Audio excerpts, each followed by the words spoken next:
Today we will be analyzing budget deficits in two countries.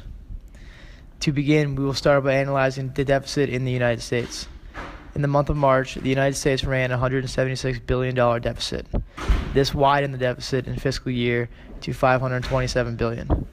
President Trump has said that he plans to eliminate debt over the period of 8 years if he is reelected after his first term.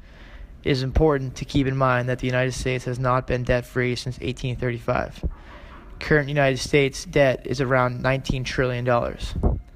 Based on the spending and tax goals laid out by President Trump, it is forecasted that debt will grow faster than previously expected before his presidency. Trump plans on slashing personal and corporate income taxes, renew infrastructure, and protect Social Security and Medicare from cuts. Congress had previously prevented Obama from investing in infrastructure, but is expected to support Trump's version of the same idea. The American public seems to place a heavy weight on the deficit, as 52% of Americans said reducing the deficit should be a top priority for the president and Congress. This number fell from a previous 72% from Obama's second term. Now we will analyze government debt in China. The finance minister believes there is room for more government debt. China has the ability to adjust the budget-deficit ratio by increasing government spending while also paying off debt. Expanding the budget-deficit ratio will be dependent on China's ability to repay the new debt.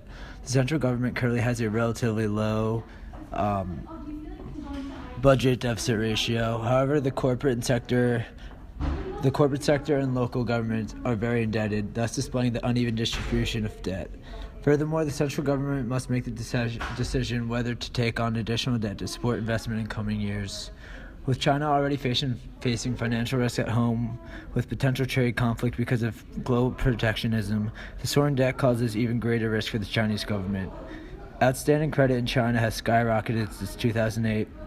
China has set its goals for 2017 in regards to budget deficit ratio. They hope to have a budget deficit ratio of 3%.